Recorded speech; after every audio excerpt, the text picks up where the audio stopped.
بسم اللہ الرحمن الرحیم الحمد للہ رب العالمین والصلاة والسلام علی سید المرسلین۔ ہمارا کنز دقائق کا سبق جاری و ساری ہے اور ہم کتاب الحج پڑھ رہے تھے۔ کتاب الحج کے اندر ہم نے مختلف چیزوں کو ڈسکس کیا۔ پہلے میقات کے حوالے سے ہم نے بحث پڑھا، پھر حج افراد کا طریقہ پڑھا، اس کے بعد حج کران کے حوالے سے پڑھا، حج تمتع کے حوالے سے پڑھا، اور جو ہمارا لاسٹ لیکچر ہوا تھا اس کے اندر ہم نے جو حج تمتع ہوتا ہے اس کے کچھ جو عمرے کے کچھ مسائل ہوتے ہیں ان کے حوالے سے ہمارا لیکچر ہوا تھا گزشتہ۔ تو آج جنایات کے بعد اور مزید انشاءاللہ تعالی جو دوسرا ہمارا لیکچر ہوگا بعد میں، تو اس کے اندر جنایات یعنی جو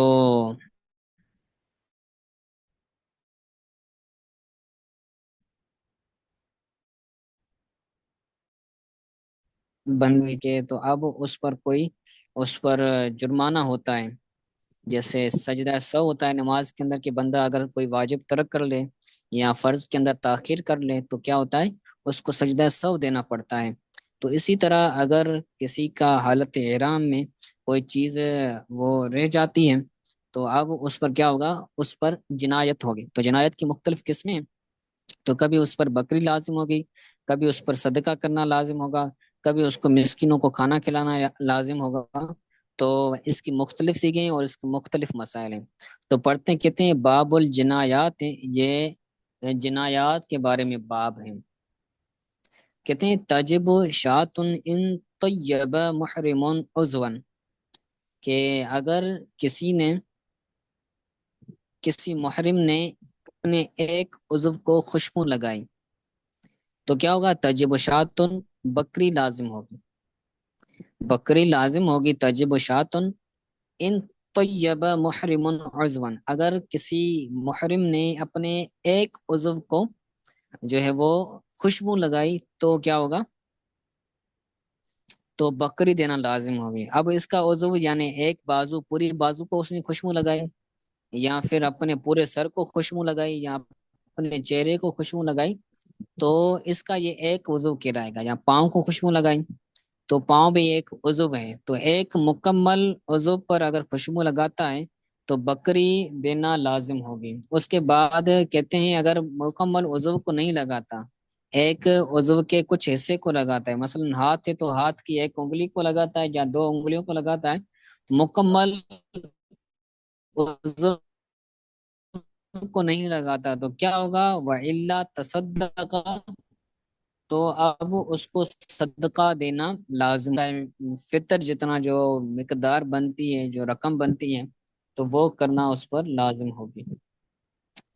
آگے کہتے ہیں او خضب رأسہ بحناء، اگر وہ اپنے سر کو جو ہے وہ رنگ لگاتا ہے، خضاب کرتا ہے، سر کو رنگ کرتا ہے، چاہے وہ کالا رنگ کرے یا پھر کوئی اور رنگ کرے، اگر اپنے رنگ کے اپنے سر کے اندر اگر تیزاب لگاتا ہے تو پھر بھی کیا ہوگا، تجب شاتن، اس کو بکری دینا لازم ہوگی۔ او ادہن بزیتون بزیتن، یا پھر وہ زیتون تیل کا جو ہے وہ تیل لگاتا ہے، زیتون کا تیل لگاتا ہے تو بھی کیا ہوگا، بکری دینا لازم ہوگی۔ او لبس مخیطن، یا پھر وہ سیلا ہوا لباس پہنتا ہے تو بھی کیا ہوگا، اس کو بکری دینا لازم ہوگی۔ او غطا رأسہ یومن، یا اپنے چہرے کو چھپایا، یومن پورے دن کو، تو بھی کیا ہوگا، تو بھی اس کو بکری دینا لازم ہوگی۔ اگر پورا دن نہیں کرتا مگر دن کا بعض حصہ کچھ گھڑیاں وہ کیا کرتا ہے، جو ہے وہ سر ڈھانپتا ہے، تو اب صدقہ دینا اس پر لازم ہوگا، بکری دینا لازم نہیں ہوگی۔ ٹھیک ہے، تو یہ دو لائنیں ہو گئی۔ آگے تیسری لائن کے اندر کہتے ہیں او حلق ربع راسی، اپنے سر کے چوتھائی حصے کا کیا کیا، حلق کیا، یعنی بالوں کو جو ہے وہ کاٹا، اس کی بالوں کا حلق کیا، تو کیا ہوگا، پھر بھی تجیب شاتن بکری لازم ہوگی، چوتھا حصہ کا اگر الگ کیا، یا پھر اپنی داڑھی کو مونڈا، اور لحیتی ہی، اپنی داڑھی کے چوتھے حصے کو، اس کا جو عطف ہوگا وہ راس پر ہوگا، یعنی اپنے سر کا چوتھا حصہ یا پھر اپنی داڑھی کے چوتھا حصے کا حلق کیا تو بھی کیا ہوگا؟ بکری لازم ہوگی۔ وَإِلَّا تصدق، اگر چوتھا حصہ نہیں کرتا، چوتھا حصے سے کم حصے کا، کم حصے کے بالوں کو وہ منڈواتا ہے، مونڈتا ہے، تو کیا ہوگا؟ صدقہ ہوگا، صدقہ دینا ہوگا۔ کل لاحق، لاحق کی طرح، لاحق وہ بندہ ہوتا ہے کہ جو دوسروں کے بال کاٹے، یہ بندہ حالت احرام میں ہے، حالت احرام میں ہونے کی وجہ سے یہ دوسروں کے بال اگر کاٹتا ہے، چاہے وہ دوسرا جو ہے وہ احرام والا ہو یا احرام والا نہ ہو، اگر اس کے بال کاٹتا ہے تو اس کے اوپر صدقہ لازم ہوتا ہے کہ بھائی تم احرام کی حالت میں جب دوسرے کے بال کاٹ رہے تو اب تمہیں صدقہ دینا لازم ہوگا۔ تو لاحق کا مطلب ہوتا ہے حالت احرام میں دوسروں کے بال کاٹنے والا شخص، اس کو حالق بولا جاتا ہے۔ ٹھیک ہے، تو حالق پر صدقہ لازم ہوتا ہے۔